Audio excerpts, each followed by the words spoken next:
সূরা ইখলাস কখন পাঠ করলে সাথে সাথে ফল পাবেন? সূরা ইখলাস হচ্ছে পবিত্র কোরআনুল কারীমের ভিতরে ছোট্ট সূরা যে কয়টা আছে, সূরাতুল আসর, সূরাতুল কাউসার, সূরাতুল ইখলাস। এই সূরা ইখলাস হচ্ছে সবচেয়ে ছোট সূরার ভিতরে অন্যতম একটি সূরা, তবে ফজিলত হচ্ছে অনেক বেশি। এই সূরাটা এমন একটা সময় আল্লাহ তাআলা নাজিল করে দিয়েছেন যখন আল্লাহ রাসূল সাল্লাল্লাহু আলাইহি ওয়াসাল্লাম মানুষের কাছে দ্বীনের প্রচার করতে লাগলেন, মানুষের কাছে দাওয়াত দিতে লাগলেন আল্লাহ তাআলার। তখন কাফেররা আল্লাহ রাসূল সাল্লাল্লাহু আলাইহি সাল্লামকে প্রশ্ন করলো যে, মুহাম্মদ, আমরা তো কোটি কোটি দেব দেবতার পূজা করি, তারা আমাদের সব সমস্যার সমাধান দিতে পারে না। তুমি যে আল্লাহর দাওয়াত দাও, সে আল্লাহ কয়জন?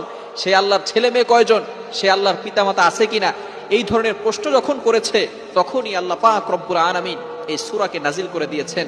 কুল হুয়াল্লাহু আহাদ আল্লাহুস সামাদ লাম ইয়ালিদ ওয়া লাম ইউলাদ ওয়া লাম ইয়াকুল লাহু কুফুয়ান আহাদ। আল্লাহ রাসূল সাল্লাল্লাহু আলাইহি ওয়াসাল্লামের কাছে সূরাকে নাজিল করা হয়েছে, হে নবী, আপনি বলে দেন আল্লাহ তাআলা এক, অদ্বিতীয়। আল্লাহ তাআলার সাথে কারোর সাথে শরীক করা যাবে না। সবসময় খেয়াল রাখতে হবে, আল্লাহ তাআলা এক, অদ্বিতীয়। তার কোনো ছেলে সন্তান নাই, তার কোনো মেয়ে সন্তান নাই, তিনি কারো থেকে জন্ম নেন নাই এবং তার থেকেও কেউ জন্ম নেয় নাই। আল্লাহ তাআলার পরিচয় সূরার ভিতরে রয়েছে। এই সূরার ভিতরে আল্লাহ পাক রব্বুল আলামিন তার পরিচয় দিয়েছেন, এই জন্য এই সূরাটা সবচেয়ে বড় দামি হয়ে গেছে।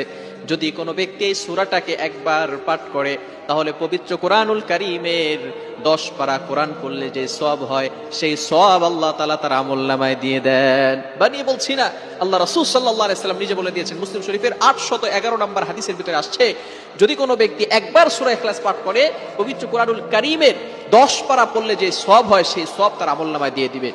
সুতরাং কোনো ব্যক্তি যদি 3 বার সূরা ইখলাস পাঠ করে, আল্লাহ তাআলা তার পুরা কোরআন শরীফ একবার খতম করলে যে সওয়াব হয়, সেই সওয়াব তার আমলনামায় দিয়ে দিবেন।